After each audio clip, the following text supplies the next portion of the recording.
नमस्कार श्रोते मित्र हो. कथारस सादर करत आहे ज्येष्ठ प्रतिभावंत लेखक जी. कुलकर्णी लिखित कथा राधी.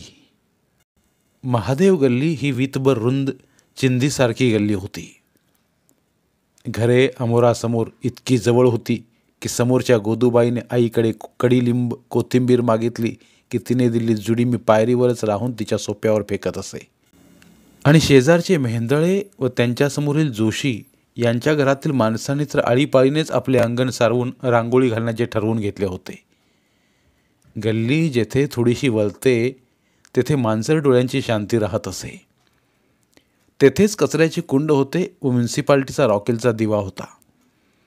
दररोज संध्याकाळी म्हातारा धोंडू हातात तेलाची बाटली व खांद्यावर दोरीचा फास टाकून येत असे.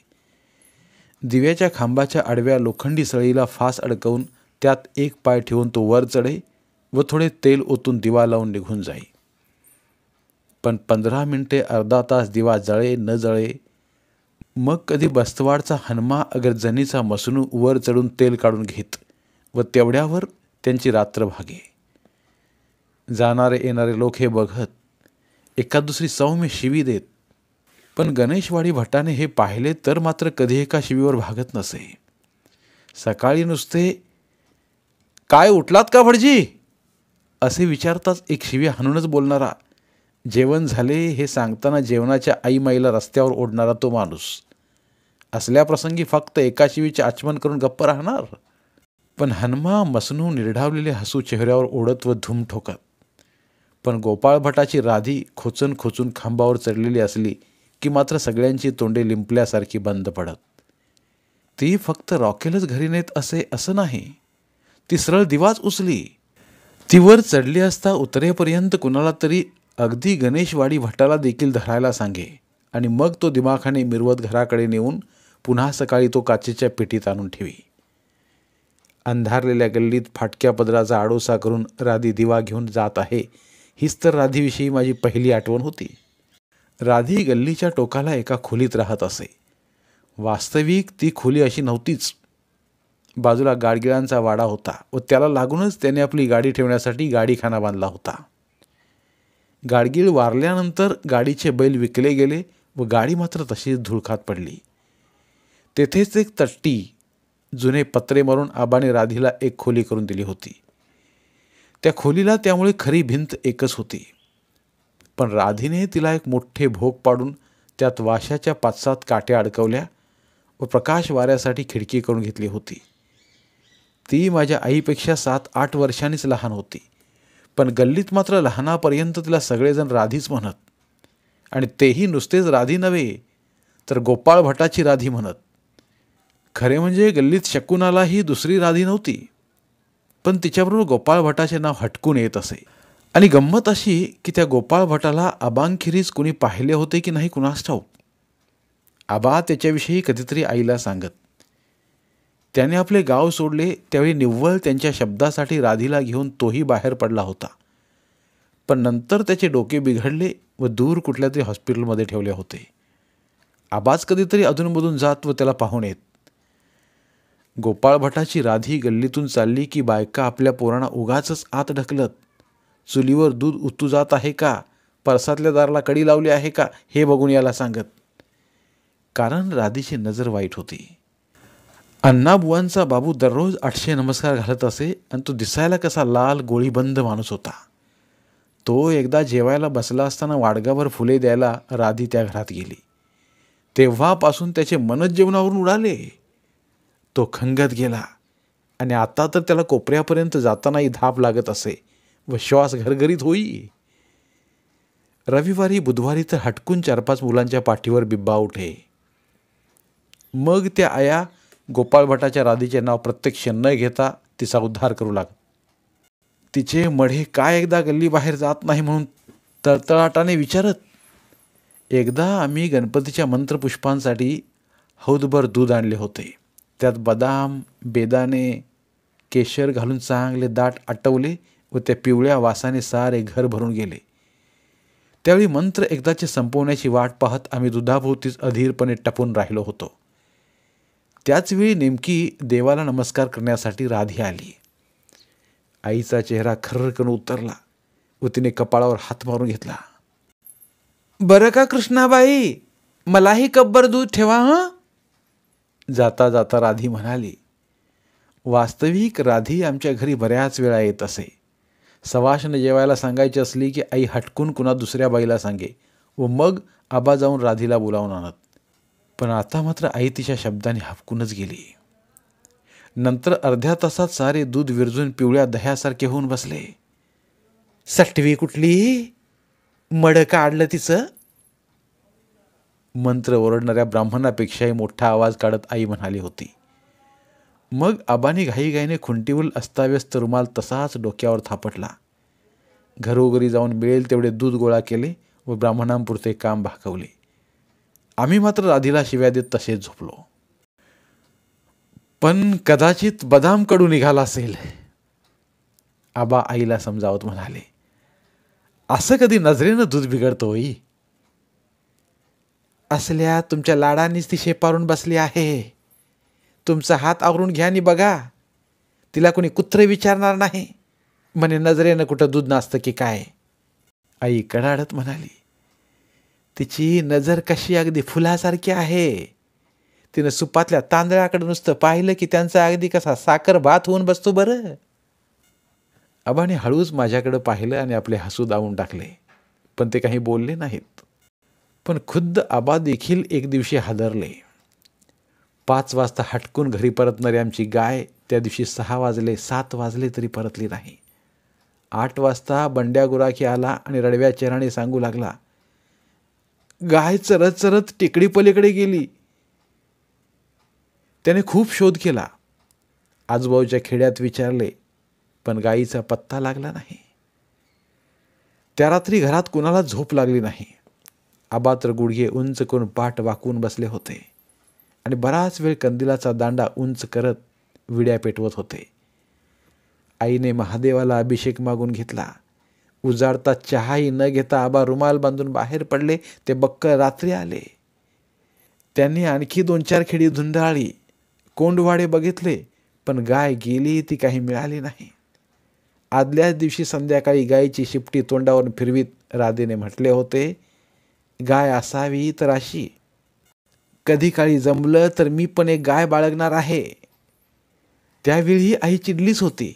पण 4 दिवसानंतर ही गायीविषयी काही कळलं नाही तेव्हा आई कमरेवर हात ठेवत आबांसमोर उभी राहिली आणि म्हणाली. आता जर गोपाळ भटाची राधी या घरात आली तर तिच्या झिंज्या धरून मी बाहेर घालवीन तिला. गाईला पायावर घातलं चिटकीच्या. आता आणखी काही व्हायला नको. इतर वेळी आबा तिला समजावण्याचा प्रयत्न करत पण आता मात्र ते खाली मान घालून गप्प बसले. त्याने घरी साठवलेले गवत अण्णाबुवाला देऊन टाकले व गोठ्याला कायमचे कुलूप लावले.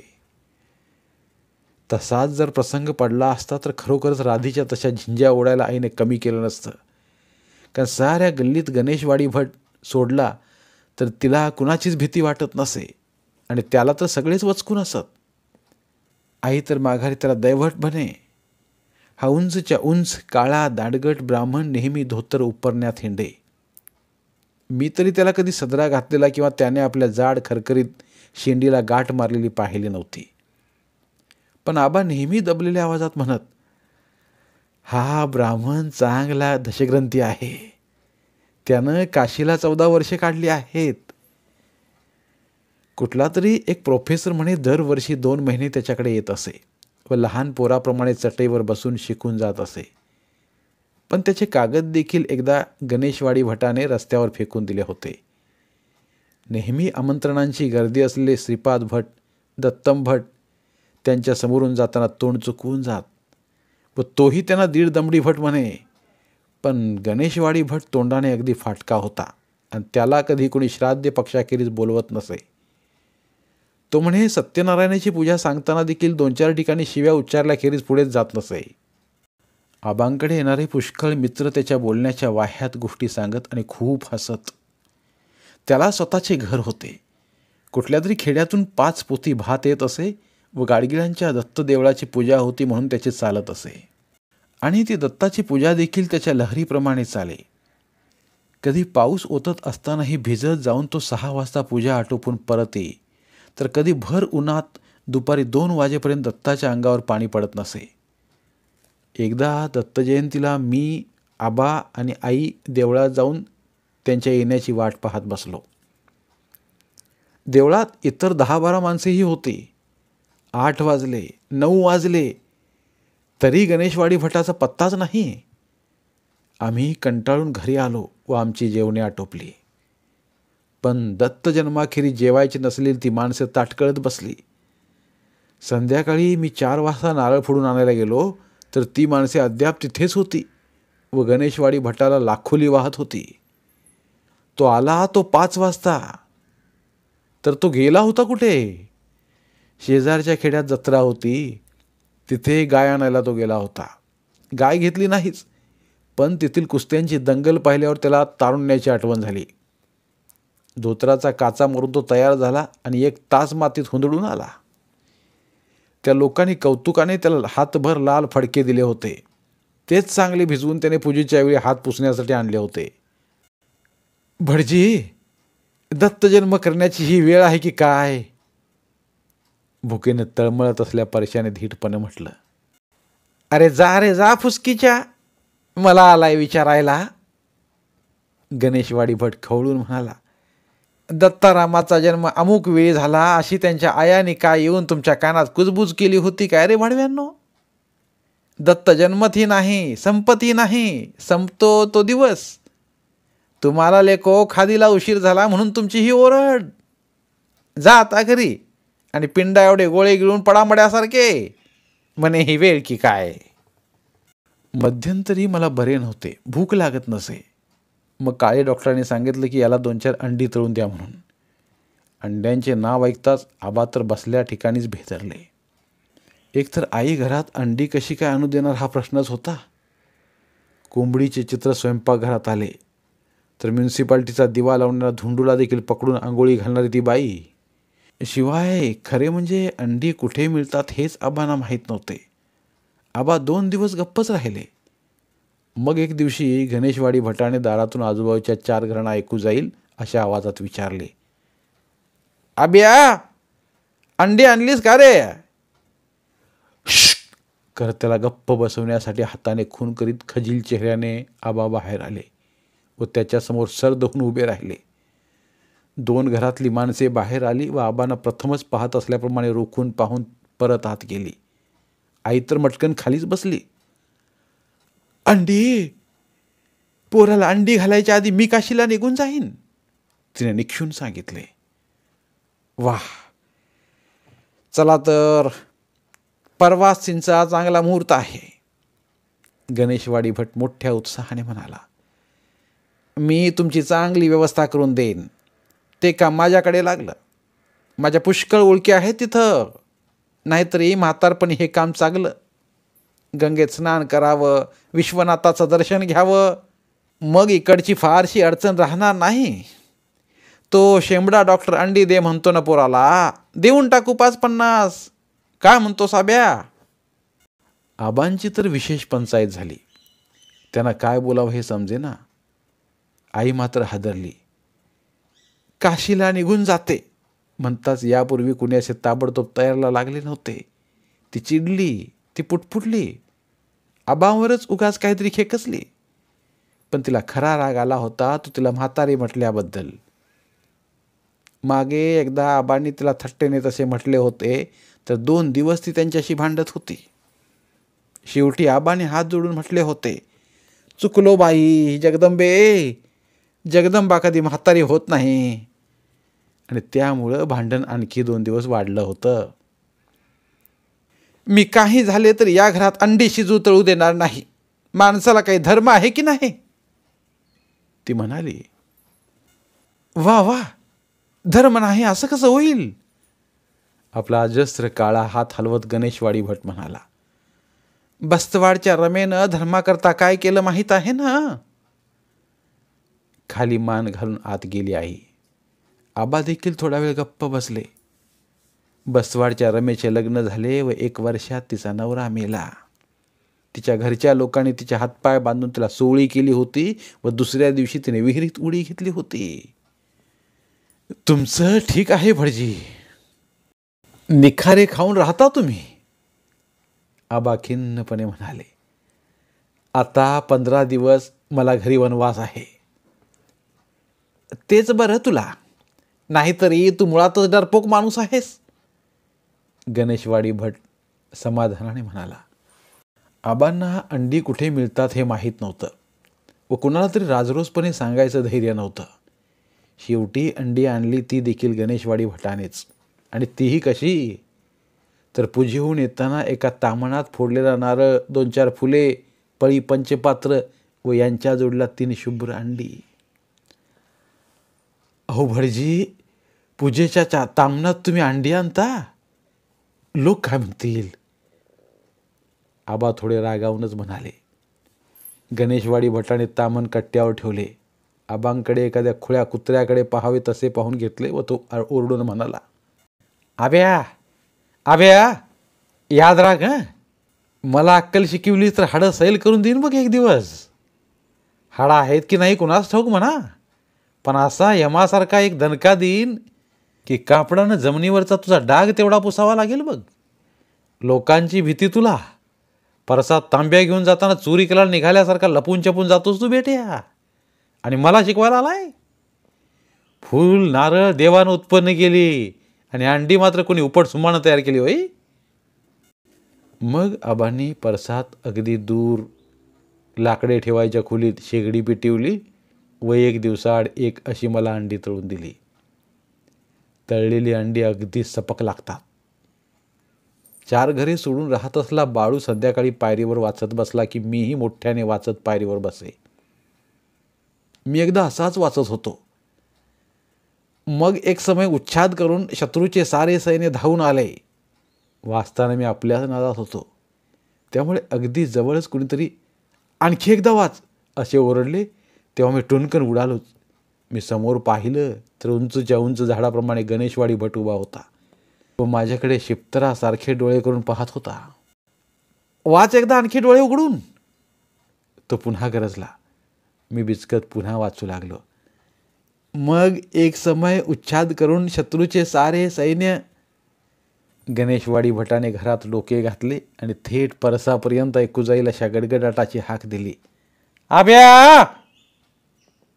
आबा नुकतेच कचेरीतून येऊन कब्बर चहा घेत बसले होते. घरी आल्यावर तेही सदरा घालत नसत. खांद्यावर जानवे सावरत ते बाहेर आले व उंबऱ्यापाशी थांबले.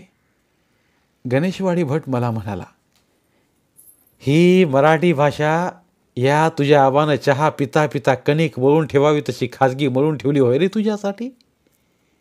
तू त्याचा दिवटा चिरंजीव, वापरती वाटेल तशी. तुझी मुंज नाही, तुझ्या उच्चाराला संस्कार नाहीत. वाच डोळे वापरून. डोळे जर वापरायचे नाही तर ते असतात कशाला? मग बटाटालाही डोळा असतातच की. म्हण स्पष्ट, एक समयावच्छेदे करून. मी त्या शब्दातील एक एक अक्षर वाचून पाहिले. खरेच तो शब्द एक समयावच्छेदे करून असा होता. आता असला कसला अडदांड शब्द पुस्तकात एखाद्या झुळाप्रमाणे येऊन बसेल अशी कुणाला कल्पना तरी असेल. उच्छाद हा शब्द मी ऐकडून पुष्कळदा ऐकला होता, पण हा अजस्र शब्द मात्र गणेशवाडी भटाने खिळा ठोकून आठवणीत बसवला. तो गेल्यावर ताबडतोब मी पुस्तक पिशवीत कोंबलं. बाळू तर केव्हाच पसार झाला होता, पण त्या दिवसापासून पायरीवर बसून वाचायला मात्र मला फारसा उत्साह वाटेना. पण गणेशवाडी भट होता म्हणून तर राधीला त्या गल्लीत जगता येत होतं. कधीतरी दुकानात जाऊन चहाची पूड गूळ आणता येत होता. शिवाय तो तिच्यासाठी कधीतरी जेवायची आमंत्रणे आणत असे. दत्ताला आलेला प्रसाद तिच्याकडे पाठवी. विशेषतः तिच्याशी राजरोसपणे धिटाईने रस्त्यात बोलत उभा राही. आमची शाळा महादेवाच्या देवळात भरे. परत येताना मी, मराठ्यांचा बाळू, गोखल्यांची शांती मिळून येत असू. पण एक दिवस मी माझ्या नव्या वाहना शाळेतच विसरलो. ते आणायला मी परत गेलो. तोपर्यंत शांती आणि बाळू पुढे गेली होती. वाहना आबाने आजच आणल्या होत्या व त्या चकचकीत दिसत होत्या. मी त्यांना लागलेली धूळ हातोप्याने पुसली, पण तळव्याला लागलेली माती जाईना. तेव्हा मी सदऱ्याचा ओटा उलटा करून ती पुसून काढली, पण त्यावेळी जवळच कुणीतरी हसले म्हणून मी चमकून पाहिले. प्रथम मला कोणते समजेना, पण मग आवाज आला, अरे मी राधी रे. राधी खिडकीतून पाहत मला बोलावत होती. तिच्या कपाळावर अस्ताव्यस्त पसरले कुंकू लाल कापडाच्या चिंधीसारखे दिसत होते व खिडकीच्या काठ्या तोंडावर ओरबडल्याप्रमाणे वाटत होत्या. मी थोडा घाबरलो होतो, कारण मी तिच्याकडे गेलो होतो हे घरी जर आईला समजले तर हाडांची पूड होईल. पण मला राधीच्या त्या एवढ्याशा खोलीविषयी फार उत्सुकता होती. ही जादूटोणा करणारी, मुलांना बिब्बा घालणारी, वाईट नजरेची बाई कशी राहते हे मला पाहायचे होते. आता रस्त्यावर कोणी नव्हते. मी धावत आत वळलो व दाराआड उभा राहिलो.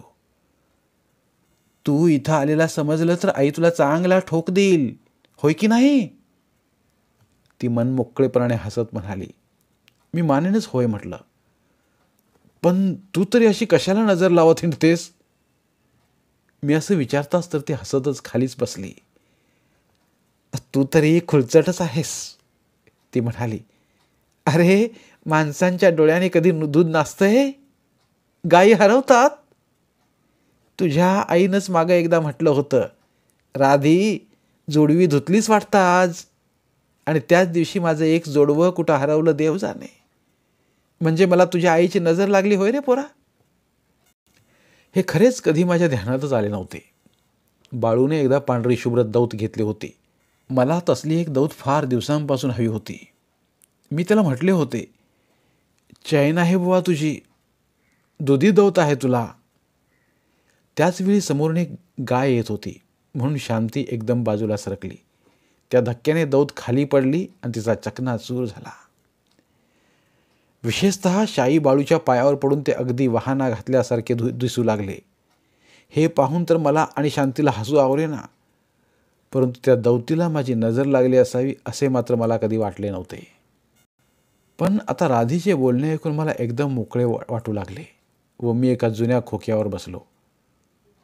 आत खोलीत कोंदट ओके ओके होते. चुलीजवळच्या भिंतीचा भाग धुराने काळवंडला होता.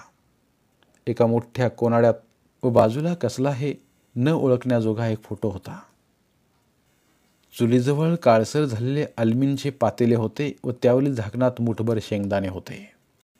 आई नेहमी सांगत असे, त्या चहाचे ते पातेले असावे. राधी सकाळी एकदा पातेलेभर चहा उकळून ठेवी व त्यातून अर्धा पाव कप ती संध्याकाळपर्यंत पीत असे. जमिनीवर एक गोणपाट अंतरले होते व उशाला जुनेऱ्याचे मुटकुळे होते. खोलीकडे पाहिले की एकंदरीने एखाद्या जुनेऱ्याचीच आठवण होत असे. राधीने इकडे तिकडे पाहिलं व हात उडवत म्हणाले, मी तुला चहा दिला असता, पण तो आहे गुळाचा. ती थोडी शरमल्यासारखी झाली, पण लगेच तिचा आवाज पुन्हा उत्साही झाला. थांब, मी तुला 2 आमसोलं देते. त्यात मिठाचा खडा ठेवून ती तोंडात धरली की इतकं छान लागतं म्हणतोस. तेव्हापासून आमच्या घरी आमलोसाचा खप वाढला.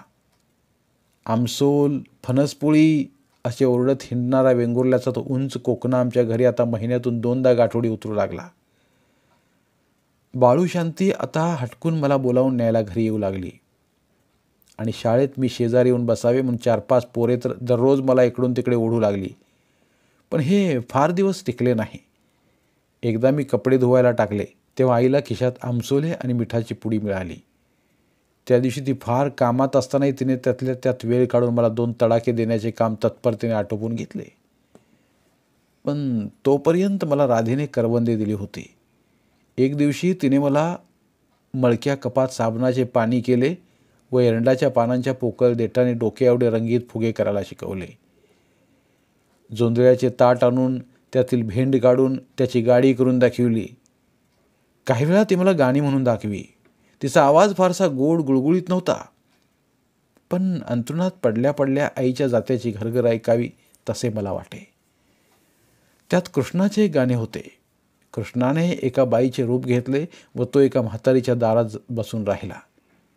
मग पाऊस आला तशी म्हातारीने त्याला आत घेतलं आणि कृष्णाने तिचे दही दूध खाऊन तिला फसवलं. अशी ती हकीकत होती. अवकाळी मृगाला करुणा आली त्या म्हातारीला, जवळ बसे नाव पुसे ती त्या बायकोला. माझं ग नाव कृष्णाबाई असंच देव बोलला. कृष्णाने आपलं नाव कृष्णाबाई सांगावं याची मला फार गंमत वाटे, पण मला फार फार अतिशय आवडे. ते गाणं म्हणजे गाय वाघाचं होतं. एकदा एक गाय चरायला गेली असता वाघाच्या तावडीत सापडते, पण घरी वासरू आहे मला सोड म्हणून ती सारखी याचना करते, पण वाघ ऐकत नाही. शेवटी मी वासराला एकदा भेटून परत येते असं ती सांगते, पण वाघ म्हणतो तू परत येशील म्हणून कशावरून. तर ती सूर्याची शपथ देते. गाय घरी येते, वासराला भेटून त्याचा निरोप घेते आणि परत वाघाकडे येते, पण मग वाघ तिला सोडून देतो. वासराचा निरोप घेताना गाय वासराला म्हणते, अरे आता यापुढं मी तुझ्याजवळ असणार नाही. तुला एकटंच राहायला शिकलं पाहिजे. चरायला जाताना तू सगळ्यांबरोबर जा, येताना त्यांच्याबरोबरच ये. रानात अवेळी भटकू नकोस. सांभाळून राहा व सुखाने मोठा होऊन आनंदानं राहा. मी तर जाते. हा भाग ज्या ज्यावेळी येत असे त्या त्यावेळी मला हटकून रडू कोसळे. गाणे तर खूपदा ऐकावेसे वाटे आणि रडू तर अगदी आवरत नसे. गाणी म्हणताना, मी फुगे करताना राधी माझ्या अगदी जवळ बसून असे. एखाद्या पेटलेल्या चुलीजवळ बसले की स्वयंपाकघराचा कसा उबदार घरगुती वास येतो, तसा तिला एक वास होता आणि तो मला फार आवडे. आईच्या अंगालाही ऊब होती, पण तिला नेहमी स्वच्छ धुतलेला साबणाचा वास येत असे व ती मला तर नेहमी आमच्या झगझगीत धारदार सुरीसारखी वाटे.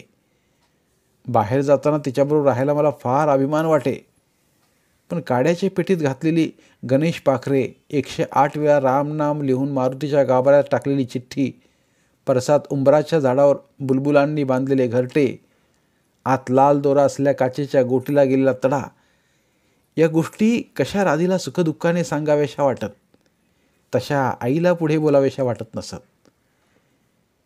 मी वर्गात एकदा हत्तीचे चित्र काढले तर मास्तरांनी म्हटले, काय रे बेट्या, या हत्तीला पंडू रोग बीग झालाय की काय? मग त्या काळ्या डॉक्टरांना तरी नेऊन दाखव. पोरे कशी 5 मिनिटे खिसखिस हसत होती. घरी आल्यावर मी ती हकीकत आईला सांगितली तर ती उलट मलाच म्हणाली, तू गाढवासारखं हत्तीचं चित्र काढलंस कशाला? खरे म्हणजे ते चित्र गाढवासारखे बिलकुल दिसत नव्हते. दुसऱ्या दिवशी मी राधीला ती गोष्ट सांगितली. ती उठली. तिने आपले फाटके लुगडे आवरले आणि हातात चुलीजवळची फुंकणी घेतली. ती म्हणाली, चल दाखव कुठे तुझा मास्तर, तो त्याचं डोकंच भादरते. मी तर घाबरूनच गेलो. मी म्हटलं, नको ग, आमचे मास्तर फार मारकट आहेत. ती म्हणाली, जा रे जा, तो 1 मारकट असला तर मी 7 मारकट आहे. शेवटी त्या मास्तरांची बदली झाली. 1 महिन्यापूर्वीच ते गेले. असं मी सांगताच तिने फुंकणी बाजूला ठेवली. खरे म्हणजे पत्की मास्तर अजून आमच्या मागच्याच गल्लीत राहत होते. त्या दिवशी दप्तर घेऊन मी घरी आलो त्यावेळी बराच उशीर झाला होता. आई परसात तुळशीपुढे पंथी लावण्याच्या तयारीत होती. मी हळूच आत शिरताच तिने मान वर करून पाहिले. तेव्हाच तिच्या कडक डोळ्यांकडे पाहून मी ओळखले, आता मात्र आपली हाडे धड राहणार नाहीत. या आईविषयी मला नेहमी एक आश्चर्य वाटे. बशीत शिरा घालून देताना तो बशीबाहेर सांडेपर्यंत ती अगदी रुंद हाताने सडळ भरी. तेल लावून आंघोळ घालताना तिचा हात मऊ अस्वलासारखा फिरे. पण काही वेळा मात्र तिची बोटे अशी कशी दगडाची होत होते हेच मला समजत नसे. मागे एकदा मी काळे डॉक्टरांच्या घरी सत्यनारायणाचा प्रसाद आणायला गेलो होतो. तिथे बाहेरच्या टेबलावर काचेचा चौकोन होता. त्यात असलेली लहान लहान फुले मला फार आवडली, म्हणून मी तो चौकोन उचलून आणला. मला चोरी करायची नव्हती आणि कागदावर ठेवायला काही हवे होते असंही नाही. उलट दुसऱ्या दिवशी मी ते परत देऊन टाकणार होतो, पण तो माझ्या हातात पाहून आईनं मला असं बडवलं की त्यापुढे पत्की मास्तर म्हणजे अगदी कापूस बोळा. दुसऱ्या दिवसांपर्यंत गाल पाठ ठणकत होती. आबा अनेकदा माझ्या बाजूने बोलत, पण त्या दिवशी मात्र ते देखील घाबरून गप्पगार बसले होते. आत्ताच पहा, यावेळी एवढा अंधार झाला होता. मग आधी परसात जाऊन तुळशीपुढे पंथी लावायची की मला उशीर का झाला याची चौकशी करत बसायचे. पण आईने हातातील पंती बाजूला ठेवली आणि माझा हात धरून मला खस्तीशी पुढे ओढले. कुठं होतास रे इतका वेळ? तिने करड्या आवाजात विचारलं. कोण? मी उत्तर आठवण्यासाठी वेळ काढत म्हणालो. तू नव्हे, टिपू सुलतान, म्हैसूरचा वाघ. ती वेडावत म्हणाली. बोल, कुठं होतास भटकत? मी महादेवाच्या देवळातच खेळत होतो. लाज नाही वाटत खोटं बोलायला? ती कडाडली. आज सोमवार, मी तर तिथं अर्धा तास होते की. अगं त्या देवळात नव्हे, मी मोठ्या महादेवाच्या देवळात होतो. मी गोंधळून म्हणालो. मी तर आज मोठ्या महादेवाच्या देवळातच गेले होते. ती विजयाने म्हणाली. आता खरं सांग, कुठं होतास ते? पण सोमवारी तिथं गर्दी असते, गर्दीत मी दिसलो नसेन तुला. मी अगदी भेदरून कसाबसा म्हणालो. थांब, तुझी हाडं सैल केल्याखेरीज तू वटणीवर यायचा नाहीस. चांगला निर्ढावलेला बेरड झाला आहेस तू. आज सोमवार होय रे माकडा, ती म्हणाली.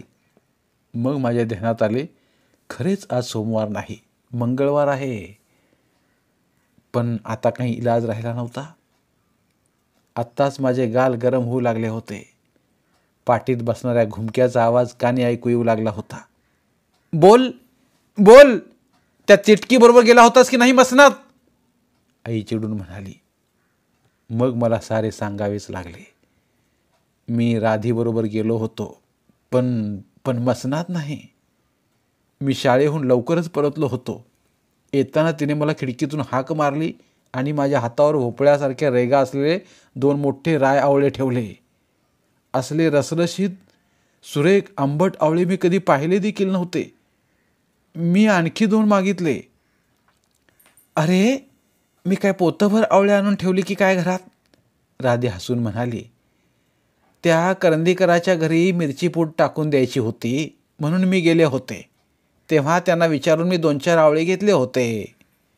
ती करंदीकर काकू आहे ना, ती फार मोकळी बाई आहे. ती म्हणाली, घे की. जळलं त्यात काय विचारायचं, दररोज सुब्बर खाली पडून जातात मातीत. मी म्हटलं, तुला एक दिवस घेऊन जाईन. अरे, झाड अगदी लहान आहे. माझ्या खांद्यावर चढलास की झाडावरूनच तुला आवळे काढता येतील. प्रत्यक्ष झाडावरच चढून असले आवळे काढून खायचे या आनंदाने माझे पायच गेले. मी तसेच राधीला करंदीकराकडे नेलं. तिच्या खांद्यावर पाय देऊन मी झाडात गेलो. तेव्हा सगळीकडे आवळेच आवळे पाहून किती तोडून किती खाऊ असं होऊन गेलं मला. मी दप्तर भरून घेतलं आणि खाली उतरलो. तोपर्यंत अंधार पडायला आला होता. आईनं सारं ऐकून घेतलं व पिशवीतील सगळे आवळे काढून बाहेर फेकून दिले. आता पुन्हा त्या कैदाशिनीकडे गेलास तर पाय मोडून देईन. वरवंट्याकडे बघितलं तर तो तडपडतो, असली बाया ती, आणि तिथं जाऊन गुलुगुलू गोष्टी करीत बसतोस. थांब, तुला चांगलं लक्षात राहील असं शिकवते, आई म्हणाली आणि तिने खिडकीत एक देवदारी कळकू होतं ते उचललं. आज कधी नाही ते आबा देखील माझ्यावर संतापले. ते देखील उठले आणि हातवारे करत ओरडून म्हणाले, खरंच नाहीतरी कार्ट फार बिघडत चाललंय. त्याला चांगलं शिकवलं पाहिजे. त्याने मला हाताला धरून ओढलं आणि डोळे गरगरत त्या आईला म्हणाले, आण ते फळकूट. मीच त्याला चांगली अद्दल घडवतो. चल रे माडीवर. आबाने मला 1-2दा ढकलून माडीवर नेलं. आबा देखील फळी घेऊन धावलेले पाहून मात्र मी रडकुंडीला आलो. पण माडीवर दुसऱ्या सोप्यावर आल्यावर त्यांचा कठोर चेहरा एकदम वितळला व डोळे मिचकावून ते हसले. त्याने 2-4दा ती फळी शास्त्रासाठी म्हणून माझ्या अंगाला लावली न लावली. मी म्हटलं, आबा हे काय? काय म्हणजे? फळीनं मारीन असं मी म्हणालो होतो ना. मी तुला आता फळीनं मारतो आहे. किती जोरात मारीन असं कुठं मी सांगितलं होतं? मी बोलण्याप्रमाणे करणारा माणूस आहे आणि खोटं सांगणं तर मला बिलकुल पसंत नाही, आबा म्हणाले. मला एकदम हसू येतात करत त्याने मला गप्प बसवलं. हळूच म्हटलं, अरे त्या पिशवीत एखादा राय आवळा शिल्लक आहे काय बघ. बघ रे, मला देखील ते फार आवडतात. त्या दिवसापासून मात्र आबा माझे दोस्त झाले. ते राधीविषयी चौकशी करत आणि त्यांनी न विचारल्या पुष्कळ गोष्टी मी त्यांना सांगत असे. पण त्या दिवशी मी राधीच्या घरी गेलो त्यावेळी तिथे असं काहीतरी वाट पाहत असेल अशी मला कल्पना नव्हती. मी जाताच ती एकदम जवळ आली आणि हसत म्हणाली, "बघ, तुला एक कुत्रं हवं होतं ना? मी आणलं एक. काल परांजपेकडे पाणी भरायला गेले होते. त्यांच्याकडे आता 3-4 कुत्री झाली आहेत आणि त्यांच्या ओरडण्यानं ती माणसं अगदी कंटाळून गेली आहेत. बाईनं तर सांगितलं, राधी, दररोज एक एक घेऊन जाऊन सोडून ये त्यांना कुठंतरी मसनात. जीव अगदी भंडावून सोडला बघ त्यांनी. मग मी हे त्यातल्या त्यात लहान कुत्रं आणलं तुझ्यासाठी. मात्र त्याला थोडे दिवस दोरीनं बांधून ठेवायला पाहिजे बरं का, सवय होईपर्यंत." तिने एका सुतळीने कुत्र्याला खिडकीला बांधून ठेवलं होतं व पुढे एका मातीच्या थाळीत भाकरीचा तुकडा टाकला होता. मला पाहताच ओळख पटल्याप्रमाणे ते कुत्रे शेपटी हलवू लागले. त्याचा रंग कावळ्याच्या पंखासारखा चकचकीत काळा होता. पण ऐनवेळी काळा रंग संपल्याप्रमाणे पाठीवर मात्र 4 बोटे पांढरा डाग होता. मी त्याला हळूच पांढऱ्या डागावर स्पर्श केला. ते लगेच माझी बोटे चाटू लागले. "आवडलं तुला? नाहीतर मला अडाणीला कुत्र्यात काय समजतं दगड?" राधी म्हणाली. पण मला ते फार आवडले म्हणताच ते अगदी खुश झाले. पण मला आईची आठवण होताच मी हिरमुसून गप्प झालो. ती कधी त्या कुत्र्याला अंगणात देखील येऊ द्यायची नाही याची मला खात्री होती. "का रे? गप्प का?" राधीनं विचारलं. "पण हे ठेवायचं कुठं? आई तर..." राधी हसली व तिने मला डोक्यावर थापटले. ती म्हणाली, "नाहीतरी हे तू घरी नेऊच नकोस. इथं राहील की ते माझ्याजवळ. तुला हवं त्यावेळी तू त्याला फिरवून आण आणि मग बांध त्याला खिडकीला." एकदम सारे दरवाजे उघडल्याप्रमाणे मला फार मोकळे वाटले आणि मी धावतच घरी आलो. त्या दिवशी मला उशीरच झाला, पण आई स्वयंपाकघरात होती. मी हळूच आत सटकलो व माडीवर आबांकडे गेलो. मी एकदम त्यांच्या खांद्यावर पडून सांगितलं, "राधीनं मला एक छान कुत्रं आणलंय." मी एकदम पडल्याने विडीचा झुरका घेताना आबांना ठसका लागला. ते खोकत म्हणाले, "कार्ट्या, माणूस आहेस की बकासूर आहेस? आता घरी मात्र आणू नकोस तुझं कुत्रं. तू जाणं आणि तुझं कुत्रं जाणं, ते सगळं बाहेर. नाहीतर तू आणि मी दोघांनाही धर्मशाळेत राहावं लागेल बघ. जगदंबा तशी कुणाला सैल सोडायची नाही." नंतर एकदा त्या कुत्र्याला घेऊन आबा कचेरीहून येत त्या रस्त्याला मी उभा राहिलो. आबांनी त्याच्याकडे पाहिलं आणि म्हटलं, "हेच तुझं काळं काय रे? अशक्त दिसतंय. खायला प्यायला घातलं पाहिजे पुष्कळ, पण फार जीव लावू नकोस रे पोरा. हा जिवंत गोष्टींना जीव लावून गोत्यात पडू नये माणसानं." आबा अनेकदा असंच काहीतरी बोलत व त्यावेळी ते मला एकदम निराळे दूरचे वाटत. आम्ही न बोलता परतलो. वाटेत त्याने एक पैशाचा रोट घेतला आणि मला दिला. "त्याला खायला घाल आणि राधीकडे त्याला सोडून घरी ये परत," ते म्हणाले. पण काळे घरात आले आणि राधीचं आयुष्य मात्र बदलून गेलं. तिला आता सवाशीण म्हणून कोणी बोलवायला तयार नव्हते. केळकरांच्या घरी तर त्या माणसाने राधीला उंबरा ओलांडू नको म्हणून चक्क सांगितलं. देसाईंच्या घरातील वार बंद झाला आणि करंदीकरांची माणसे 3-4 महिन्यांसाठी मुंबईला गेली. त्यामुळे त्यांच्याकडील पडझड कामे देखील बंद झाली. कारण काळे घरात आले आणि तेव्हापासून गल्लीत चिटकाचे प्रकार फारच वाढले. एकदा गल्लीच्या कोपऱ्यावर लिंबू व कुंकू घातलेला भात दिसला. काळ्यांच्या अंगणातील डाळिंबाचे झाड पाहता पाहता वाळून गेले. त्याच्या आदल्या दिवशीच राधी काळ्याला घेऊन तेथे गेली होती आणि त्याने त्या झाडाला अंग घासले होते. रमाकाकूंनी राधीने दिलेला कडीलिंब घेतला आणि त्यांची गाय आटून बसली. भागीरथीबाईंचा गडगडा मोडून नव्या घागरीसकट पाण्यात पडला. बाळंतपणासाठी आलेल्या गौरीचे मूल तर 7व्या महिन्यातच गेले. आता राधी रस्त्याने चालू लागली की बायका सरळ बाहेर येऊन तिला शिव्या देऊ लागत. गणेशवाडी भटाच्या नाऱ्यानं तर 4-5 पोरांची एक टोळीच केली होती आणि ती भिंती आडून राधीला दगड मारीत. गणेशवाडी भटाचा नाऱ्या म्हणजे सगळ्या गावावर उवाळून टाकलेलं आडदांड होळीत अर्धवट जळायला ओंडक्यासारखं पोर होतं. तो माझ्याहून 4-5 वर्षांनी मोठा असेल, पण त्याला शाळा नाही, सुळा नाही आणि गणेशवाडी भटाने त्याला लाथ मारून घराबाहेर काढलं होतं. तो आता उगाचच खोड्या करत लक्ष्मीला सोडल्या रेड्याप्रमाणे गावभर भटके. आमच्या शेजारी रामभाऊ दड्डीकर राहत. त्यांची बायको सावित्रीबाई मोठी जाडजूड अजस्त्रबाई होती आणि तिचा दंड माझ्या मांडी एवढा होता. गल्लीच्या टोकाला काळे यांचा दवाखाना होता. त्यांची बायको तर रस्त्याने चालली की कपड्यांचे मोठे कपाटच फिरायला चालले आहे असं आम्हाला वाटे. तर या नाऱ्याने कुठले तरी डांबर आणून सावित्रीबाई व काळीनबाई यांची निकाली कुस्ती होणार अशी जाहिरात महादेवाच्या देवळाच्या भिंतीवर लिहून ठेवली होती.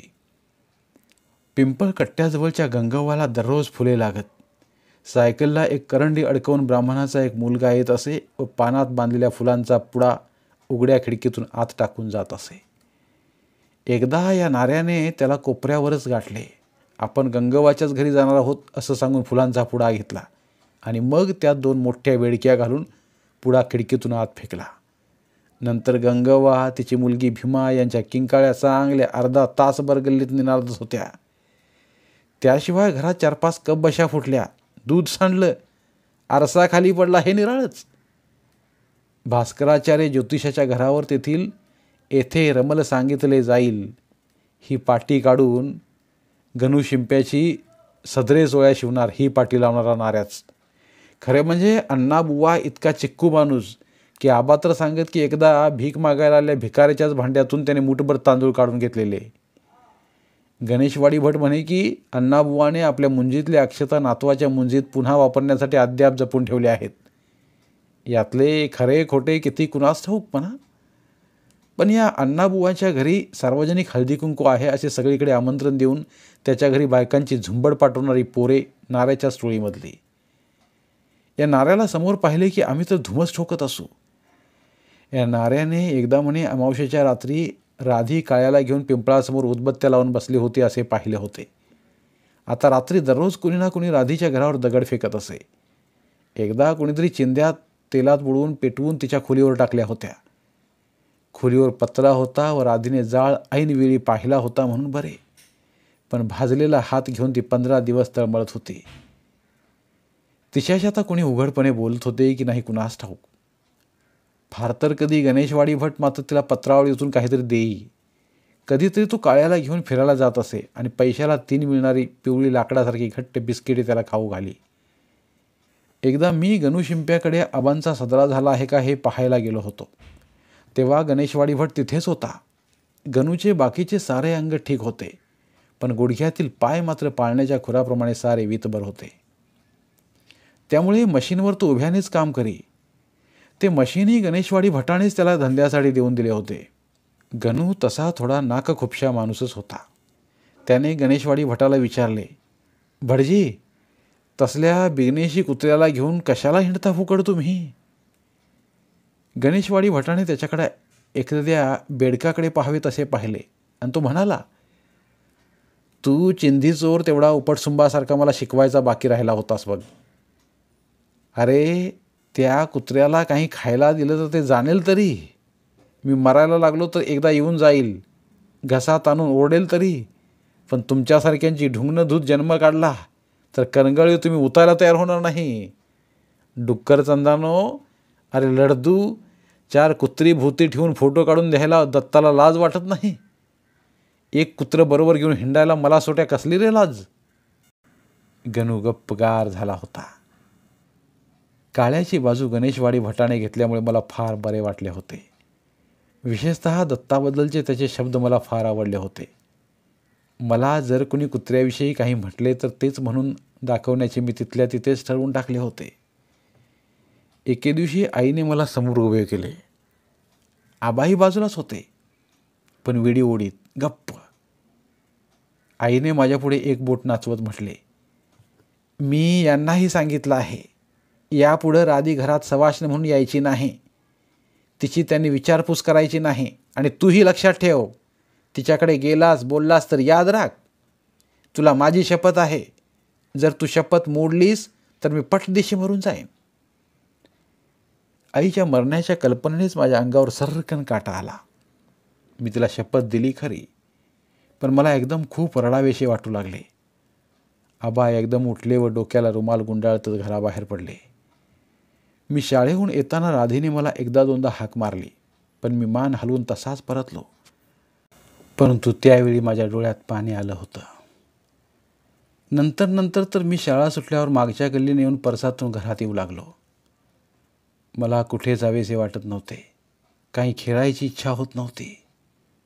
संध्याकाळचे खाणे देखील काही वेळा मला नकोसे होऊ लागले. राधी देखील रस्त्यात फारशी कधी दिसत नसे. कधीतरी वेड्यावाकड्या पट्ट्यांच्या खिडकीत तिचा चेहरा, कपाळावर उधळलेले कुंकू, अस्ताव्यस्त केस दिसत. पोरे तिथून जायला घाबरत आणि रविवार बुधवार या बिब्याच्या दिवशी तर त्यांना ते बाजूच बंद असे. एकदा संध्याकाळी मी खिडकीत बसलो होतो, तेव्हा काळे रस्त्याने चाललेले मला दिसले. मला न राहून मी एकदम दारात धावलो आणि त्याला बोलावले. मला पाहताच ते पटकन कट्ट्यावर चढले आणि खुळ्यासारखे तिथल्या तेथे उड्या मारू लागले. आईने ते केव्हा पाहिले कुणास ठाऊक. ती हातात काठी घेऊन आली आणि तिने ती नेमकी काळ्याच्या पाठीवरच्या पांढऱ्या तुकड्यावर हाणली. के के करत काळे पळून गेले, पण मला मात्र फार शरम वाटली. मी अगदी कळवळल्यासारखा झालो. मीच त्याला बोलावले नसते तर त्याला हा तडाखा मिळाला नसता. मी अनेकदा रात्री अंथरुणात जागाच तडपडत पडे. काही वेळ मला राधी, काळे यांची स्वप्ने पडत. काळे गाडीखाली सापडले आहे. राधीला दगड लागून तिच्या कपाळावरचे रक्तच कुंकवासारखे दिसत आहे. नारे आणि ती उन्हाळ पोरे हातात धगधगीत दिवट्या घेऊन राधीला अंगभर भाजत आहेत असे पुष्कळदा दिसे व छाती दडपून गेल्यासारखी होई. एकदा रात्री मला आईने हलवून जागे केले व दिवा लावला. आबाई उठून बसले होते व माझ्याकडे पाहत होते. माझा चेहरा ओलसर झाला होता. आईने माझे डोळे तोंड पदराने पुसले. हे बघ, तुला जर उद्यापासून राधीकडे जायचं असेल तर जात जा. माझी शपथ सुटली, ती म्हणाली. पण झोपेत राधी म्हणत ओरडत जाऊ नकोस. या आठवड्यात तिसरी खेप ही तुझी ओरडण्याची. मी एकदम उठून बसत विचारले, खरंच जाऊ? शपथ? शपथ, आई म्हणाली. तुझं नशीब तुझ्याबरोबर. मी तरी त्याला सावरून सावरून किती सावरणार? आणि मी तरी काय तुला जन्मभर पुरणार आहे? सारं घरच फितूर तर मीच एकटी कशाला जीव टांगला घेऊन जाऊ? ती अंथरुणावर पडली आणि बाजूला वळून तिने तोंडावरून पांघरून घेतले. दुसऱ्या दिवशी शनिवार होता आणि शाळा सकाळी होती. मी धावतच जाऊन राधीला भेटलो. ती त्या अल्मीनच्या पातेल्यात चहा उकळत होती. मला पाहता तोंडावर बोटे ठेवत आयो म्हणत ती खिळल्यासारखी उभी राहिली. मी भडाभडा सारी हकीकत तिला सांगून टाकली. म्हणजे आईची शपथ मोडून तू इथं आलास? तिनं विचारलं. नाही ग, तिनं सुटली म्हटलं. जायला देखील सांगितलं मला, मी म्हणालो. मग काही न बोलता राधीनं मला एकदम जवळ घेतलं व फणी फिरवलेले माझे केस विस्कटून टाकले. तुझ्या आईचं तुझ्यावर फार प्रेम आहे नाही, ती म्हणाली व उगाचच हसली. त्या दिवशी कितीतरी दिवसात राधी आमच्या घरावरून गेली. तिला फरशाच्या दुकानातून गूळ घ्यायचा होता. मी खिडकीत बसलो होतो तेव्हा तिने मुद्दाम घराकडे पाहिलं व ती माझ्याकडे पाहून हसली. पण तिचे कपडे पाहून मात्र मला तिची फार लाज वाटली. अंगावरचे लुगडे 4 ठिकाणी मोठे फाटले होते. पाठीवरचा पदर तर एक पट्टी उरला होता व त्यातून आतली ठिगळाची चोळी दिसत होती. ती गेली तरी मी बराच वेळ तसाच बसून होतो. आई आतून माझ्याजवळ आली तेव्हा तिच्या हातात एक जुनेर होतं. जा, घाल जा तिच्या मड्यावर ते, ती कठोरपणे म्हणाली. एकेकाची देणे असतात जन्मात, ती फेडल्याखेरीज गत्यंतरच नसतं कुणाला. मी जुनेऱ्याची घडी घेतली व निघालो, पण आबांनी मला थांबवलं. तू झालं तरी आडदाण म्हसोबाच आहेस. ते कागदात गुंडाळून नेशील की असंच धरशील हातात, ते म्हणाले. घरातील रद्दी माडीवरील कोनाड्यात ठेवलेली असे. त्याने एका वर्तमानपत्रात जुनेर गुंडाळलेलं आणि माझ्या काखेत दिलं. मग माझ्या चड्डीच्या खिशात त्याने हळूच 2 रुपयांच्या नोटा घातल्या व खुनेनंच त्या राधीला द्यायला सांगितलं. मी ते लुगडे देताच ते अंगाशी धरून राधी भ्रमिष्ठासारखी बसली. काळे कुठे भटकत गेलं होतं कुणास ठाऊक. राधी म्हणाली, तुझी आई म्हणजे देवी आहे बघ, फक्त जीभच मात्र तिखट आहे. तुमच्या रकमेकडून तिनं मला 3-4दा जेवण पाठवलं होतं माहीत आहे. मला तर कधी आईचा स्वभावच समजला नाही. ती घरी राधीला किती शिव्या देत असे हे मला माहीत होतं, म्हणून मी गप्प राहिलो. घरी आल्यावर आईनं विचारलं, दिलंस? काय म्हणाली ती? तिला तिच्या तिखट जिभेविषयी मी काही सांगितलं नाही. राधीचं आपलं ठीक होतं. दूर राहून असले काही बोलायला तिला भीती नव्हती. पण आईसमोर उभे राहून तसे सांगायचं म्हणजे पायच मोडून घेण्यासारखं होतं. मी फक्त एवढंच तिला सांगितलं. ती म्हणाली, तू म्हणजे एक देवी आहेस.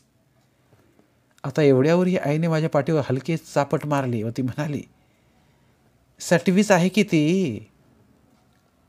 आज आमची परीक्षा संपली.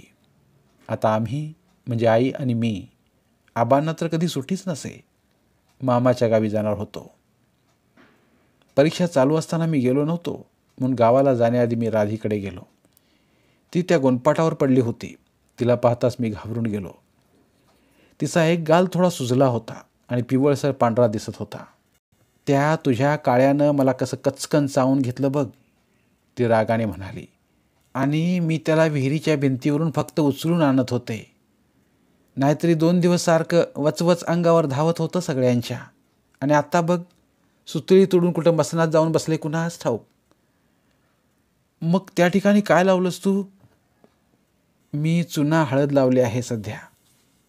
रात्री त्याच्यावर विड्याचं पान बांधलं की जाईल ते 1-2 दिवसात. आता विड्याचं पान मात्र आणायला हवं कुठून तरी. जमिनीचा आधार घेते उठली. तिने कोनाड्यातील एक भांड्यातून मला 3 बदाम दिले. पण आता तुम्ही कधी येणार गावाहून? महिन्यानं का? बरं आहे. मला विसरू नका, नाहीतर मोठ्या गावाला जाऊन आल्यावर राजश्री मला ओळखणार नाहीत, ती म्हणाली आणि हसली. पण तिच्या सुजलेल्या गालामुळे तिचे हसणे बघून मला गुदमरल्यासारखे झाले. का कुणास ठाऊक, पण मी परत आल्यापासून मला फार हुरहुर लागली. मी आबांना सारे सांगितले, पण ते काहीतरी लिहित होते आणि त्याने नुसते हूं हूं म्हटले. आई सुताराच्या लक्ष्मीला जायची तयारी करत होती. कुठे गावाला जायचे असले म्हणजे ती त्या लक्ष्मीला गेल्याखेरीज जात नसे. तिने ऐकून न ऐकल्यासारखे केले व जडगोळ्या मनाने मी गप्पा बसून राहिलो. दुपारी शांत असल्या गल्लीत एकदम गोमकाला ऐकू आला. मी धावत बाहेर गेलो. आता आबा आई देखील हातातील काम सोडून बाहेर येऊन पाहू लागली.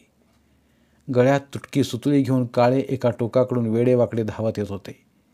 ते आमच्या घराजवळ आले व गिरगिरू लागले. पण त्याच्याकडे पाहताच आपले काळे ते हेच की काय हे मला समजेना. त्याचे डोळे निर्जीव झाले होते. तोंडातून लाळ गळत होती आणि गळा दाबून धरल्याप्रमाणे ते खरखरीत ओरडत होते. इतक्यात मागून पेरवा एवढा दगड आला आणि मला न ओळखता काळे पुढे धावले. मागून काळ्यांच्या दवाखान्यातील महादूगडी, गणू शिंपी, नाऱ्या व 4-6 पोऱ्या हातात काट्या दगड घेऊन धावत होती. माझे अंग तर थंड झाल्यासारखे झाले. ही माणसे काळ्याला मारणार म्हणतात. माझ्या पोटात खळगा पडला आणि माझे पाय नकळत रस्त्याकडे वळले.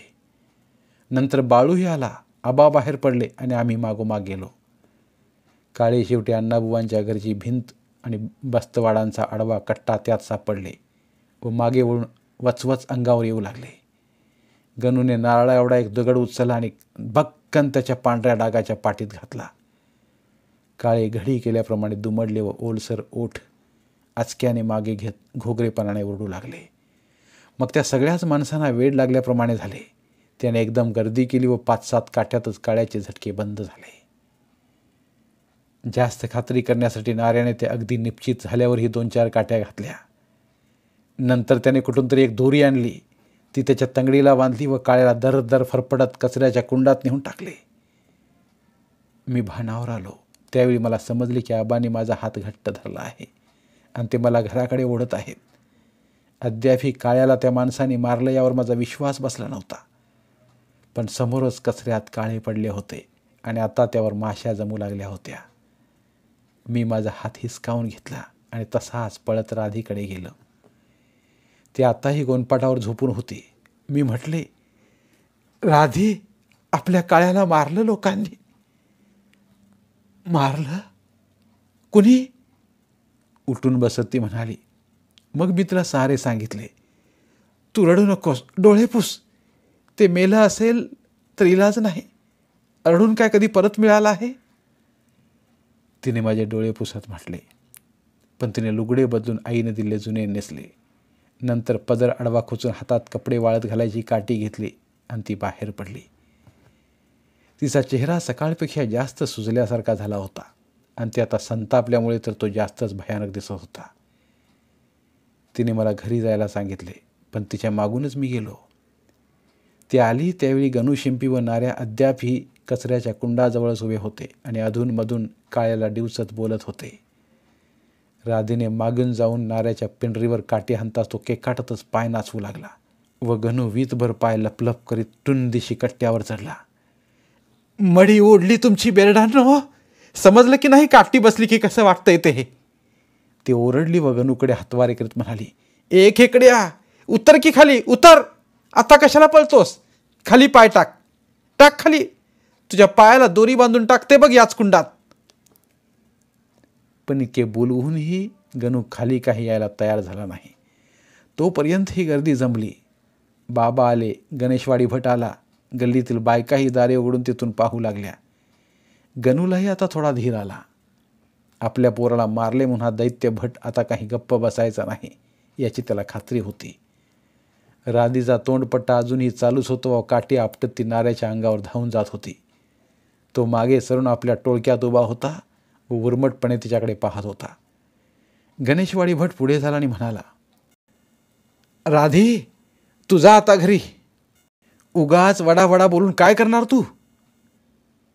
राधी हात नाचवत म्हणाली, तुम्ही म्हणणारच तसं. तुमच्या पोरानं गुण उधळले आहेत, त्याचा कैवार यायचाच की आता. गणेशवाडी भट तुळशी एवढ्या राधीपुढे नारळाच्या झाडासारखा दिसत होता. आता तो हात उगारून फाडकन तिच्या मुस्कुडात देणार अशी मला भीती वाटली व माझे अंग आकसल्यासारखे झाले. पण एखाद्या मुलीला समजावे त्याप्रमाणे तो शांत सौम्य आवाजात म्हणाला, तसं नाही. उगाच गैरसमज करून घेऊ नकोस. मला आता मुलगा उरला नाही. तू ज्याला मुलगा म्हणतेस तो जर उद्या गटारात मरून पडला तर मी त्याच्या नावानं आंघोळ करणार नाही. पण कुत्रं मेलं हे एका दृष्टीनं बरं झालं. त्याला मारणं जरूर होतं. का? का म्हणून? ते वेडं विंद्र काळं होतं म्हणून? राधी म्हणाली, मग उद्या तुम्ही मला देखील काट्याने माराल की? मी आत्तापर्यंत खूप सहन केलं. मी दगडांचा मार खाल्ला. त्या रेड्यानं घरात डांबर टाकलं, घराला आग लावण्यापर्यंत त्याची मजल केली. आता मी गप्प बसू? येऊ दे ते खापर तोंड कार्ट. त्याचे काप करून तळून काढते त्याला. तो निसंग झाला असेल, पण प्रसंग पडला तर मी 100 निसंग आहे. ते म्हणे काल एका शेळीला चावलं, 2-4 जणांच्या अंगावर धावून गेलं. तुला देखील थोडा प्रसाद मिळाला. तिच्या हातातील काठी घेत गणेशवाडी भट म्हणाला, ते आता धोक्याचं झालं होतं. राधी, जा आता घरी जा. राधी फार नाकुशीनं जायला निघाली. पण मला त्यातल्या त्यात बरं वाटलं.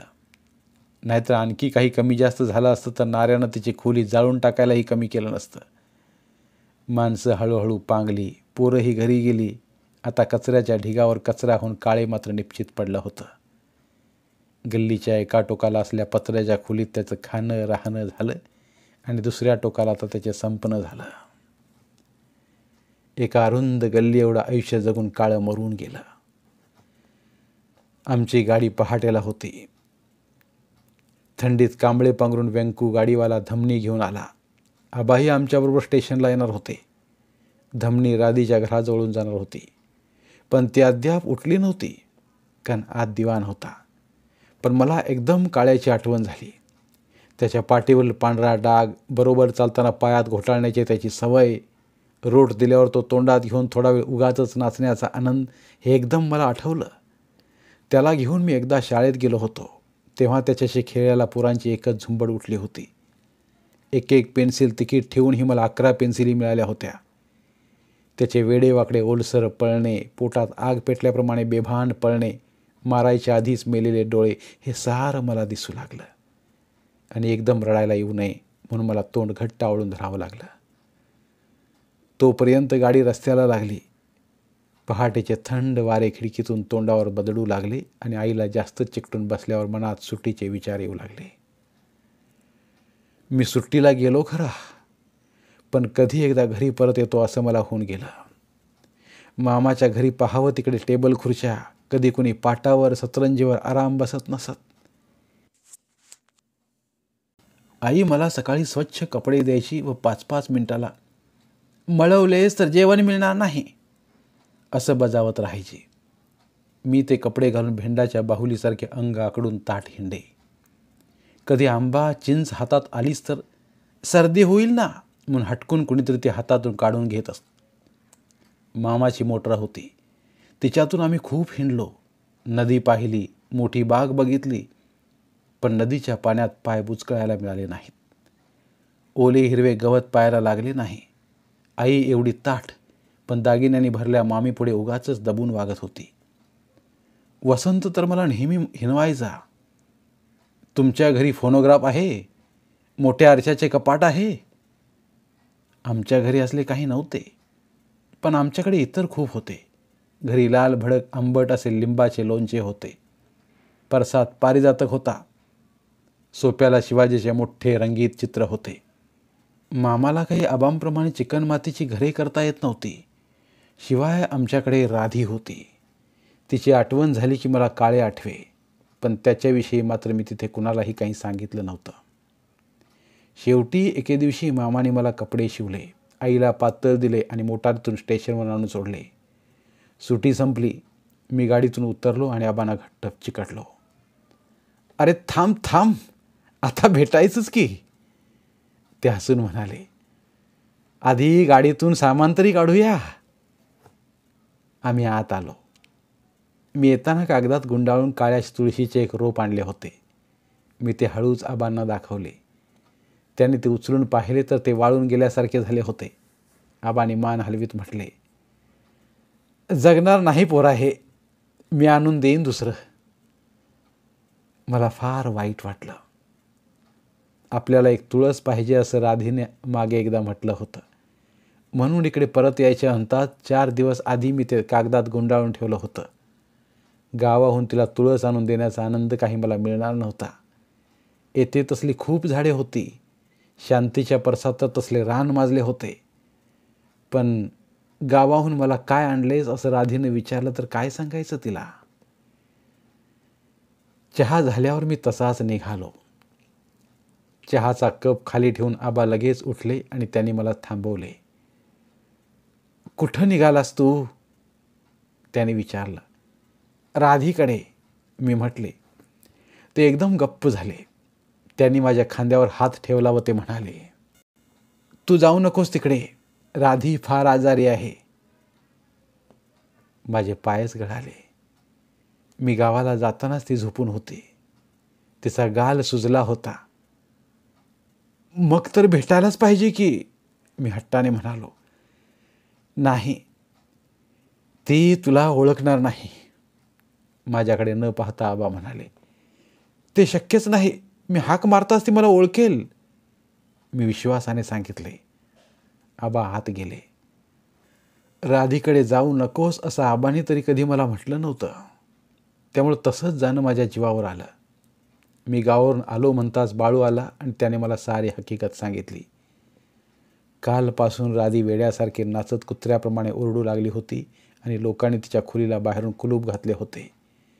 गणेशवाडी भटाने खोलीवरचा पत्रा बाजूला करून शिंक्याने काहीतरी खाणे आत सोडले होते, पण ते तसेच होते. तासाला ती वचवच ओरडत होती. माझ्या अंगावर काटा आला व मला काही सुचेना. बाळू गेल्यावर तर मी खुळ्यासारखा बसून होतो. मग आईने दुकानातून रॉकेल आणायला सांगितलं, तेव्हा मी मुद्दाम उलट रस्त्याने राधीच्या घराजवळून गेलो. घराला खरेच कुलूप होतं. समोरच्या कट्ट्यावर 4-5 माणसं पोरं बसून होती व मधून विड्या ओढत होती. मी खिडकीजवळून जाताना वर पाहिलं व घाबरून माझ्या हातातील बाटलीच पडून फुटली. खिडकीत राधीचा चेहरा होता, पण त्या खिडकीत तो दिसला म्हणूनच तो राधीचा म्हणायचा. नेहमी कपाळभर लांब आडवे असणारे कुंकू पुसून गेलं होतं. चेहरा सुजला होता व डोळे काचेचे असल्याप्रमाणे दिसत होते. राधी, राधी, मी आलो परत सुट्टीहून. न राहून मी एकदा म्हणालो. तिने माझ्याकडे मान तिरपी करून पाहिली, पण 1 नाही की 2 नाही. परत आल्यावर तू मला ओळखणार नाहीस असं तिनं मला म्हटलं होतं. पण आता खुद्द तिलाच माझी ओळख लागेना. कट्ट्यावरची माणसं फिदी फिदी हसली. राधी, राधी, मी आलो परत सुट्टीहून. हे शब्द एकाने ताल धरून गाण्याप्रमाणे म्हटले आणि मग बाकीचे सगळे मिळून त्यांचे गाणे करून घोळून घोळून म्हणू लागले. मला एकदम रडूच कोसळलं व दुकान, रॉकेल, फुटकी, बाटली सारे विसरून मी धावत घरी आलो आणि माडीवर एका बाजूला जाऊन पडलो. संध्याकाळी राधीचे ओरडणे वाढले. अगदी धोपेश्वराच्या घरापर्यंत ते कर्कश घोगरेपणाने ऐकू येत होते. तिच्या शेजारच्या ग्रामोपाध्ये मास्तराने तर कालच आपली मंडळी गावात पाठवून घर बंद केले होते. माणसांची गर्दी वाढू लागली. संध्याकाळी मी त्या गर्दीत सारखा नवस करीत उभा राहिलो. राधीचे ओरडणे ऐकले की अंगाच्या चिंध्या होत आहेत असे वाटे. मी थोडा पुढे गेलो व आबांचा हात घट्ट धरून उभा राहिलो. ते फुटल्या आवाजात म्हणाले, आता ही टिकेलसं वाटत नाही. मी माणसे मेलेली पाहिली होती, पण मरताना पाहण्याची ही पहिलीच खेप होती आणि तेही राधीलाच. ती आता रात्रभरही टिकणार नाही. तुझा आता घरी, इकडे येऊ नकोस. आबा पुन्हा म्हणाले. त्यांनी माझा हात सोडला आणि मला घराकडे ढकलले. पण मी मागेच रेंगाळत राहिलो. आता समोरच्या कट्ट्यावर नाऱ्या आपली टोळी घेऊन बसला होता व मधून कुत्र्यासारखा ओरडत होता. त्याचा आवाज आला की खोलीतून राधीचाच आहे हे न ओळखू येणारा भीषण घोगरा आवाज फुटत होता. नाऱ्याने मग कुठून तरी तांब्याभर पाणी आणले व खिडकीसमोरच पाण्याची धार धरली. तेव्हा तर ओरडणाऱ्या राधीचे हाडे ताणून खोलीवर उधळले असतील असं मला वाटलं व मला साऱ्या अंगाला झटकन मुंग्या आल्या असा भास झाला. एक दोघांना बाजूला ढकलून आबा पुढे गेले आणि ते नाऱ्याच्या हातातील तांबे हिसकावून घेऊन गटारात फेकला. आबा दिसायला अगदी बारीक सोवळ्याच्या काठीसारखे होते, पण त्याने ढकलताच नाऱ्या बाजूला करंडला. पुन्हा जर असं काही केलास तर वेतानं फोडून काढीन, ते संतापाने म्हणाले. त्यांचे हात एकसारखे थरथरत होते. आबांना इतके संतापलेले मी कधीच पाहिले नव्हते. तोच माझ्या मागून मला जोराने बाजूला ढकलत गणेशवाडी भट पुढे आला. आता त्याच्या अंगावर उपरणेही नव्हते व कपाळावरली शीर सापाच्या पिल्लाप्रमाणे ताट झाली होती. तो आबांपेक्षा चांगला हातभर उंच होता. त्याने पुढे जाऊन नाऱ्याचे मानगूट धरले व त्याला जवळजवळ तसेच वर उचलले. आव्या, तू पहिल्यापासून अगदी शिंबुडकीड आहेस बघ, तो चिडून म्हणाला. म्हणे वेतानं फोडतो. असल्यावेळी बोलायचं नसतं, करायचं असतं. माझ्याकडे बघ आता. त्याने बोटे रुंद केली व आपला तुळईसारखा जाड काळा हात फिरवत नाऱ्याच्या थोबाडीत एक ठेवून दिली. वाळूच्या पोत्यासारखे ते कार्टे पण चक्क आडवे पडले व त्याचे 2-3 दात चुरमुऱ्यासारखे बाहेर पडले. आबांनी जर आवरले नसते तर गणेशवाडी भटाने आपल्या पोह्याच्या लाटेसारखा पाय नाऱ्याच्या छातीवर घातला असता. असं शिकवायचं असतं, तो आबांना म्हणाला. तो कट्ट्यावर चढला व एकेका पोराचे मानगूट पकडून त्याने त्या सगळ्यांना खाली ढकलून दिले. आता इथं दिसलास हराम करणं तर याच्यासारखं होईल, नाऱ्याकडे बोट दाखवत तो ओरडला. नाऱ्या व त्याची पोरे गपगार नाहीशी झाली. गणेशवाडी भट भिंतीला टेकून उकिडवा बसला, पण त्याची नजर माझ्याकडे गेली. चल रे, तूही चालता हो, जा घरी जाऊन पड, तो गरजला. मी घरी परतलो त्यावेळी आई दारातच होती. तिने माझ्या पाठीवर आठवलासारखा मऊ हात फिरवला व काही न बोलता ती आत गेली. आज तिने काही स्वयंपाक केला नव्हता. येताना काय आणले होते तेच तिने माझ्या पुढे ठेवले, पण माझी भूकच मेली होती. कानात सारखे राधीचे ओरडणे ऐकू येत होते. तिचा कुंकू नसलेला भकास चेहरा दिसत होता. तिनं मला ओळखलंही नाही हेच सारखं मनात नाचत होतं. रात्री अंथरुणावर पडलो तेव्हा आबा घरी आले. त्याने आईला काहीतरी सांगितले व एक जुना पंचा बरोबर घेतला. ते मला म्हणाले, राधी मेली रे, सुटली बिचारी. आता त्या यातना काही मला बघवत नव्हत्या. ते बाहेर जाताना आई दारापर्यंत गेली. नंतर तिने चुलवानात लाकडे घातली व पाणी तापवायला ठेवले. मग ती अंथरुणावर पडली व भिंतीकडे वळली. मला माझे अंग निर्जीव झाल्यासारखे वाटत होते. मला सारखे काही ना काही आठवू लागले व डोळ्यांतील पाणी थांबेना. राधीच्या खांद्यावर चढून मी राय आवळे काढले. तिच्याकडून किती वेळा तरी गाय वाघाचे गाणे ऐकले. काळवंडलेल्या पातेल्यातील गुळाचा चहा, फाडून गेलेले लुगडे. तुझ्या आईचं तुझ्यावर फार प्रेम आहे नाही? तुझी आई देवी आहे, माझी ओळख विसरू नको हं. मारलं? कुणी मारलं? माझे डोके तर गच्च आवळल्यासारखे झाले. आईनं माझा हुंदका ऐकला असावा. ती जवळ सरकली व तिने आपला हात माझ्या अंगावर टाकला. मी दचकून जागा झालो. आई मला हलवून उठत होती. चल चल, राधीला नेत आहेत, ती म्हणाली. आई अशा इतर वेळी मला कधी बाहेर यायला देत नसे, पण आज मात्र तिने मला मुद्दाम उठवले. मी तिच्याबरोबर जाऊन दारात उभा राहिलो. 2-4 कंदील घेऊन माणसे जात होती. आबांनीही खांदा दिला होता. आमच्या घरावरून जाताना न पाहता न हसता जायची राधीची ही पहिलीच खेप.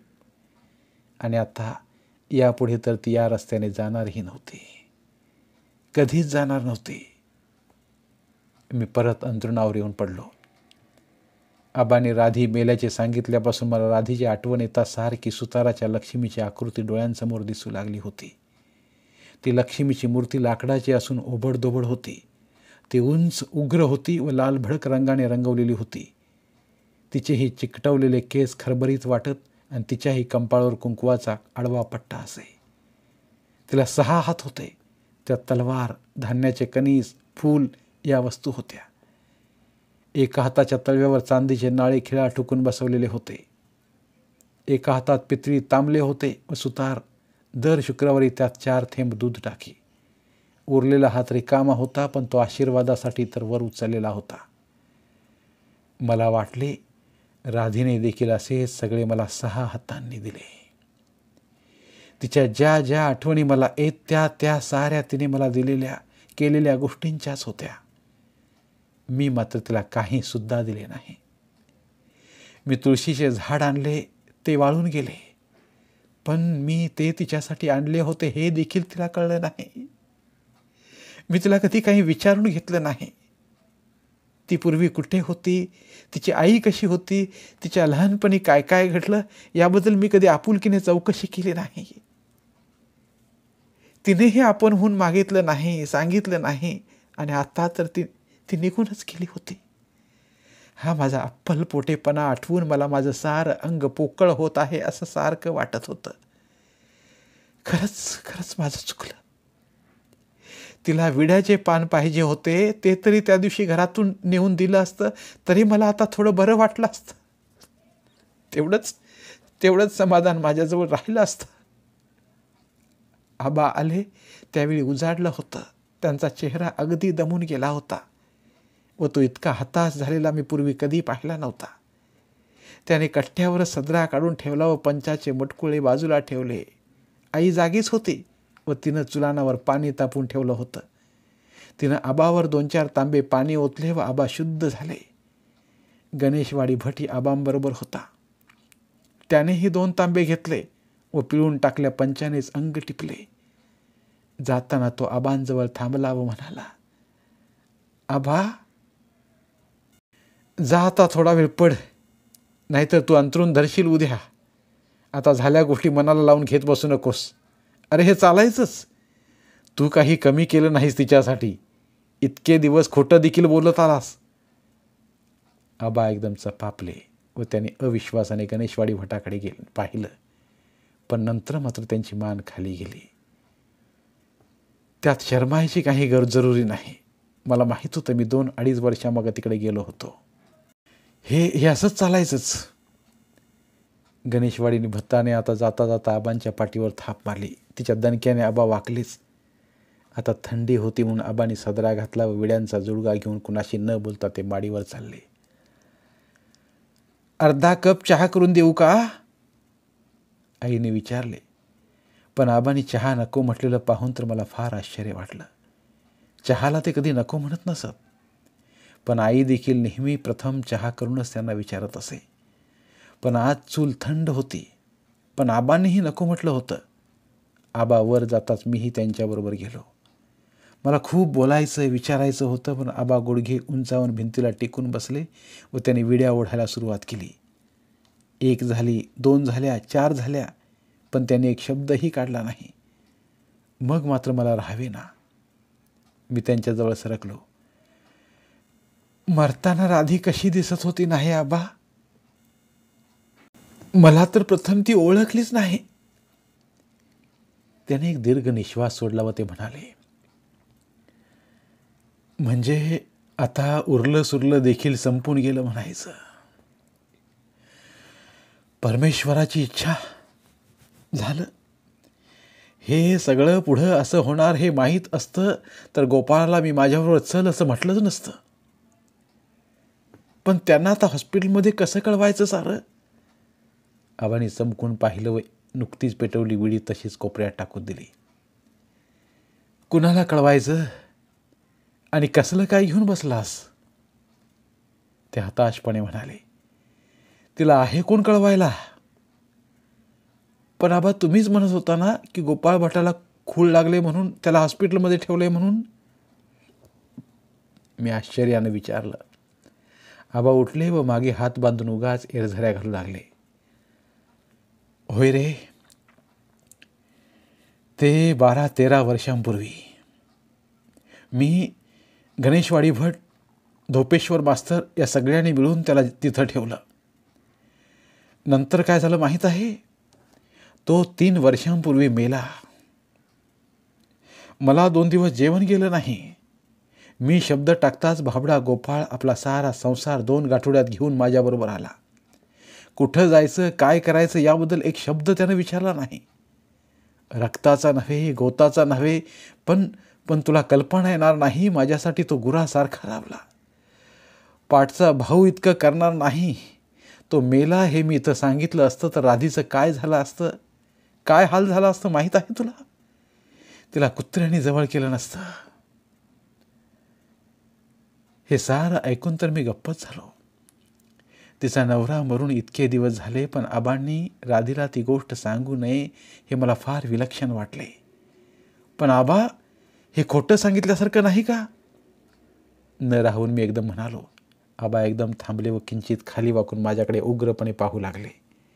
ते थोडे चिडून गणेशवाडी भटासारखा आवाज चढवत म्हणाले, बेट्या, भुईतून अजून वर आला नाहीस, तुला अजून लंगोटी देखील अडकली नाही आणि मला खरं खोट्याचा उपदेश करतोस. आणखी 50-60 वर्षे जगून झाल्यावर असल्या गप्पा मार.